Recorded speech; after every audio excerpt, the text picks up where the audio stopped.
What is up YouTube, I'm M Trades. Today we're going to go through my weekly watch list video.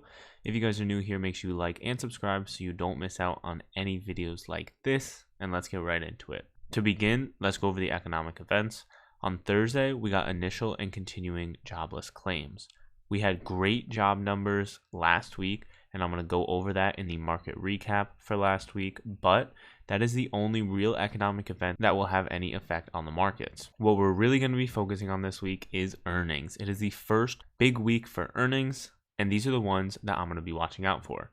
On Monday, we have Coca-Cola pre-market and IBM and UAL after. Tuesday, we have Johnson & Johnson pre-market and Netflix aftermarket. This is going to be a very important one to watch out for, as Netflix usually sets the tone for the FANG. Then on Wednesday, we have Chipotle and Spirit Airlines. And then on Thursday, we have AT&T and American Airlines in pre-market with Snap and Intel aftermarket. These are going to be the earnings that I'm going to be watching out for, and I think will have a big effect on their relative sectors.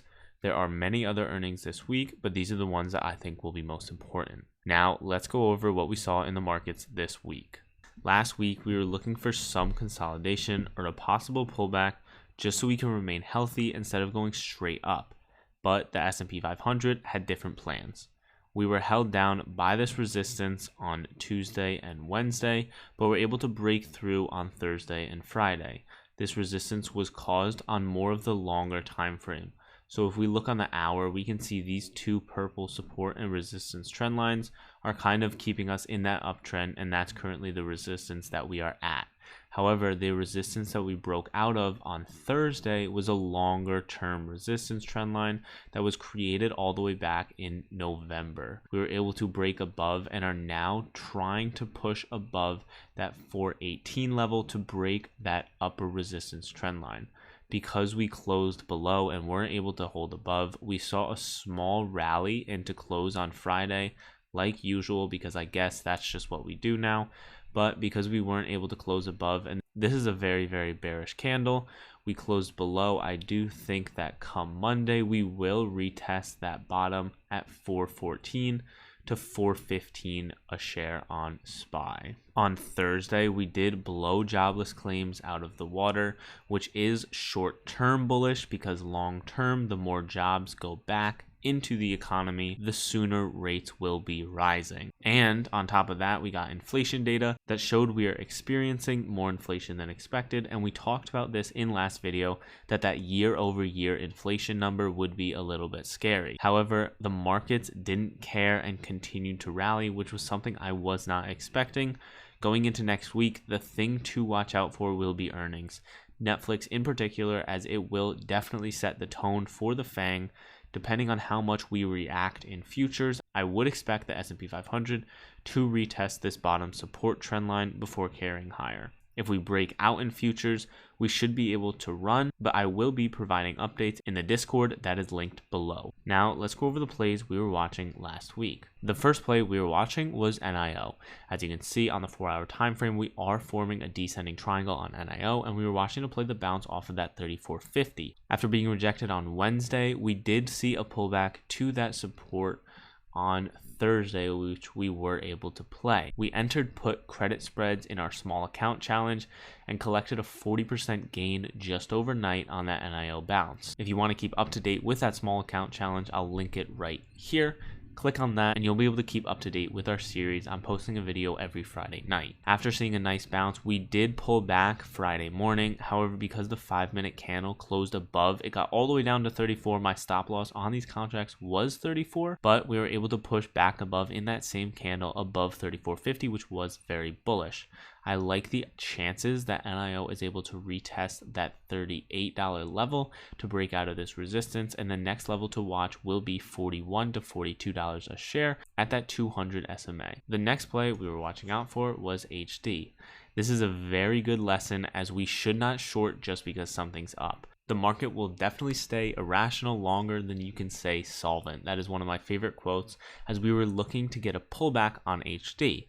I wanted to see us break below 310. The reason for this, if we broke below 310 last week, that would have been that 9-day SMA, which would have turned momentum bearish. I want to look this week for that MACD to cross, as it would then turn bearish. RSI is currently at 82 on the daily, which is insane, but we saved ourselves a ton of money by not shorting because we thought HD was high.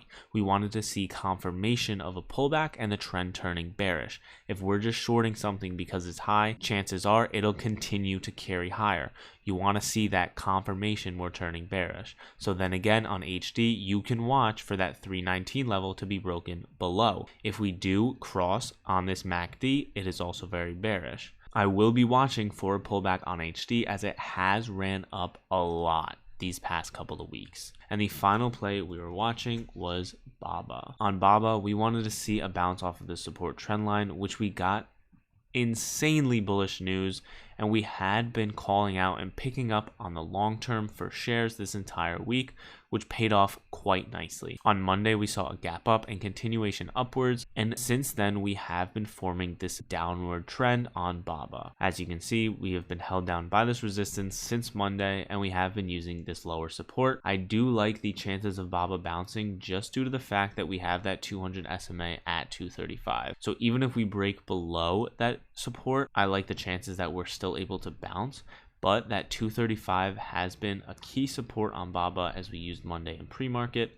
And I really like that setup where we have a nice downtrend going into support. I like the odds of it bouncing. I'll be keeping an eye on BABA, and I really hope that we can get a push above on Monday through this resistance, or possibly even a pullback to play BABA again off of that 200 SMA bounce. If you guys are still watching, I would really appreciate if you would like and subscribe, as I do put a lot of these work into these videos.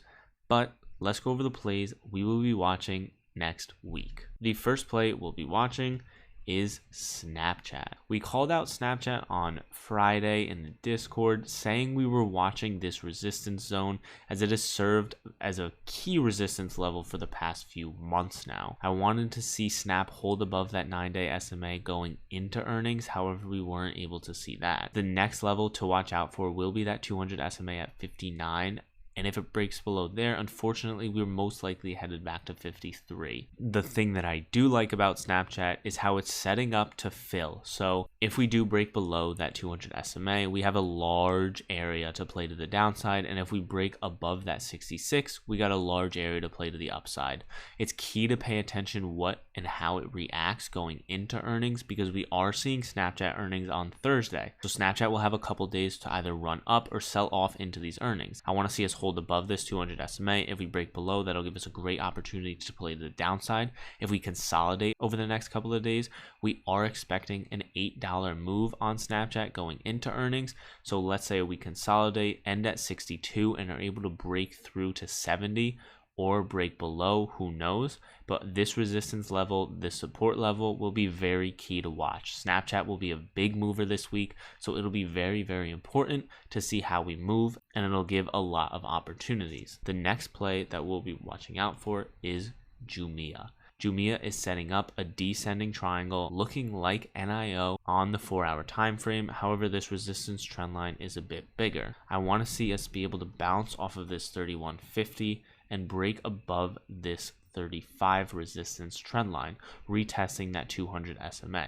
Because this has been playing out for quite some time, in the next few days we will either get a breakout to the upside or the downside. If we break to the downside, we got a long way down, as the next real support I can see is from $23 to $24 a share, and if we break to the upside, I think we'll really begin to run. This is one that I'm eyeing for the small account premium challenge, as I'll most likely sell the 3150 puts if we can get confirmation of a bounce, or possibly sell calls if we get rejected off resistance. Because we are in a bullish market with some of these setups, I am kind of biased that we will break out to the upside, but we'll have to keep an eye on this throughout the week, and I'll be keeping updates in the Discord below. And my final and favorite play for this week is Netflix.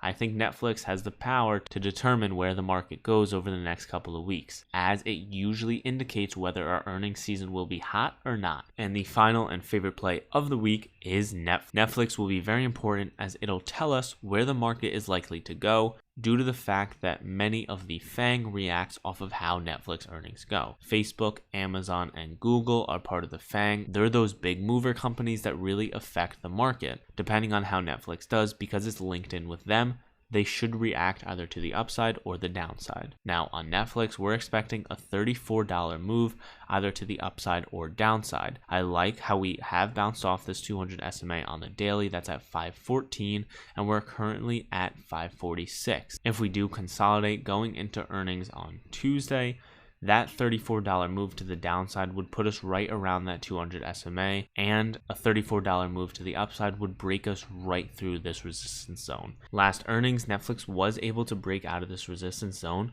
but did sell off with the market. If we pull back to the S&P 500 in January, we're right around here. We saw a pullback from 385 all the way down to 367.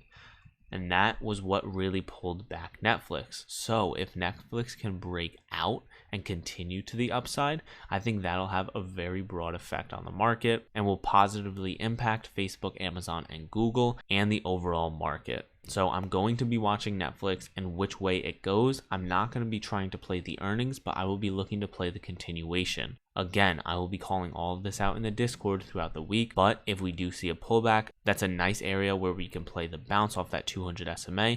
And if we see a breakout, not only can we play continuation to the upside on Netflix, but we'll be able to play those Facebook, Amazon, and Google running up into earnings. It's a lot to pay attention to, but Netflix earnings will be very important. So I'll be keeping my eye on that as my favorite play for the week. But that is all for today. Thank you guys for watching. If you guys got anything out of this video, please like and subscribe. I would really appreciate it. Free Discord link in the description, and I will see you guys in the next one. Peace.